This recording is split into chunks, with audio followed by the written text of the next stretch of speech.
On October 13, 1972, disaster struck in the heart of the Andes Mountains. Uruguayan Air Force Flight 571, carrying a rugby team, their families and friends, crashed into a remote, snow-covered peak. The world stood still as news of the crash emerged. 45 souls were on board, their fate unknown.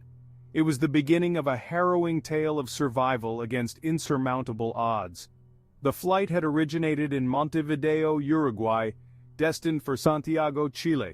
The passengers, a mix of young athletes and their loved ones, were excited for a rugby match. They were full of life and dreams. Little did they know, a cruel twist of fate awaited them high above the treacherous peaks. The plane, buffeted by strong winds and shrouded in thick clouds, strayed off course. It clipped a mountain peak, shearing off its wings and sending it plummeting into a desolate valley. The impact was catastrophic. Yet, amidst the wreckage and the loss, a flicker of hope remained. 29 souls survived the initial crash.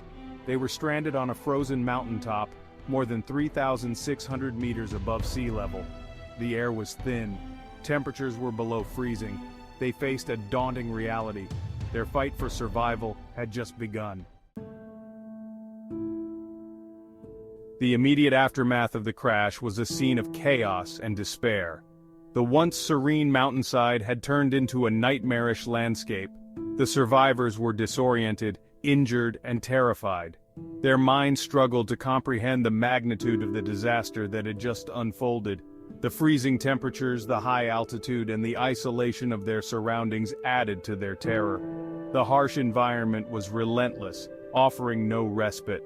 They were alone, surrounded by the wreckage of the plane and the bodies of their friends and loved ones. The emotional toll was as severe as the physical injuries they endured. Food and water were scarce. The initial shock was soon replaced by the grim reality of their dire situation. The meager supplies they salvaged from the plane's wreckage were quickly dwindling. Every morsel of food and drop of water became a precious commodity. They huddled together inside the shattered fuselage of the plane for warmth, using whatever they could find to shield themselves from the biting wind and snow. The nights were long and unforgiving. Hope began to dwindle with each passing day. The once optimistic thoughts of rescue were slowly replaced by a growing sense of despair. The reality of their situation slowly sunk in. They were in one of the most remote and inhospitable places on Earth. They were stranded on a mountain miles from civilization with little hope of immediate rescue. The vast expanse of snow and rock seemed endless. The chilling realization that they were on their own, in a fight for their lives, began to set in. They had to rely on each other and their own resourcefulness. They had to find a way to survive. Every decision, every action could mean the difference between life and death. Fear and uncertainty gripped their hearts. The unknown loomed large, and the future was a terrifying prospect. The chilling silence of the mountains was broken only by the howling wind and their own desperate prayers. The sound of the wind was a constant reminder of their isolation. The outside world seemed a million miles away. The connection to their previous lives felt like a distant memory. They knew they had to summon every ounce of strength and courage to endure. The will to survive became their driving force. Their survival depended on it. In the face of overwhelming odds, they had to find the resilience to keep going, to keep hoping, and to keep fighting for their lives. The will to live is a powerful force. In the face of unimaginable hardship, the survivors of Flight 571 refused to give up. They knew that survival depended on their ability to adapt, to make the impossible possible. They had to find ways to secure basic necessities. They needed food, water, and shelter. Water was the most pressing need. They discovered they could melt snow for drinking water by using metal reflectors from the plane wreckage to harness the sun's heat. This ingenuity proved crucial in their fight against dehydration. Food, however, was a much greater challenge.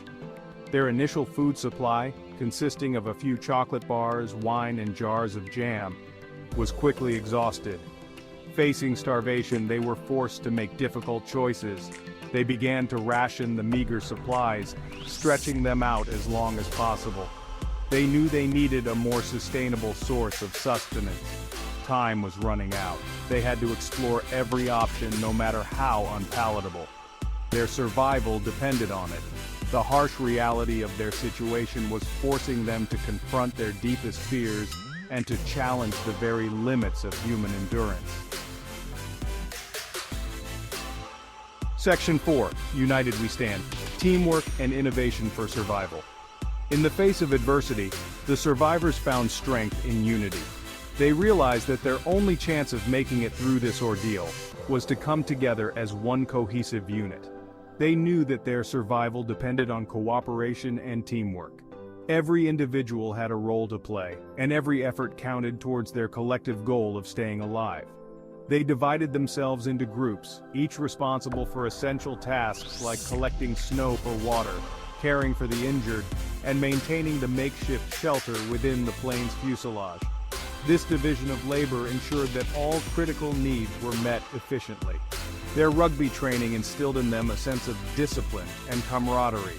The rigorous training and teamwork from their sports background became invaluable in this life-and-death situation. They drew strength from their shared bonds, supporting each other through the darkest of times. The emotional support they provided one another was just as crucial as the physical tasks they performed. They shared not only their dwindling supplies, but also their hopes and fears. Innovation became their lifeline. They brainstormed together, coming up with creative solutions to the myriad problems they faced. They used the plane's seats to insulate the fuselage, improving their shelter against the freezing temperatures. This makeshift insulation was a testament to their resourcefulness and determination to survive. They fashioned makeshift tools from the wreckage, turning debris into instruments of survival. These tools were essential for tasks like cutting, digging, and even hunting. They worked tirelessly, their collective will to live a beacon of hope in the desolate landscape. Their unity and determination shone brightly, even in the bleakest moments. Their ingenuity extended to communication. They knew that staying informed and connected was crucial for their morale and survival. With no way to contact the outside world, they took apart the plane's radio and used its batteries to power a small transistor radio. This allowed them to listen to news broadcasts and stay updated on rescue efforts. They clung to every word of news, praying for a sign that rescuers were on their way. The radio became a symbol of hope, a lifeline to the world beyond their icy prison. Each day that passed without rescue tested their resilience, yet their spirit remained unbroken. They faced numerous challenges, from the harsh weather to dwindling supplies, but they never gave up hope. They refused to surrender to despair. Their determination and resilience in the face of such overwhelming odds were truly remarkable, a testament to the strength of the human spirit. Section 5. The Ultimate Taboo. The Decision for Cannibalism. As days turned into weeks, the survivors faced a horrifying truth. Their meager food supply was gone. Starvation loomed large, casting a dark shadow over their hopes of rescue. They had exhausted every possible source of sustenance. The wreckage was scoured repeatedly, but no hidden morsels were found. They ate leather strips from luggage, anything to stave off the gnawing hunger. Even the leather, tough and barely digestible, offered little relief. Death became a constant companion. The harsh conditions of the Andes were relentless, with freezing temperatures and brutal winds. The chilling reality of their situation forced them to confront an unthinkable option. The thought of cannibalism, once unimaginable, began to creep into their minds. They had heard stories of others who resorted to cannibalism in desperate circumstances. These tales, once dismissed as mere legends, now seemed like a grim possibility. Now they were faced with the same agonizing choice, to die or to consume the flesh of their deceased companions. The moral dilemma was profound, tearing at their very souls.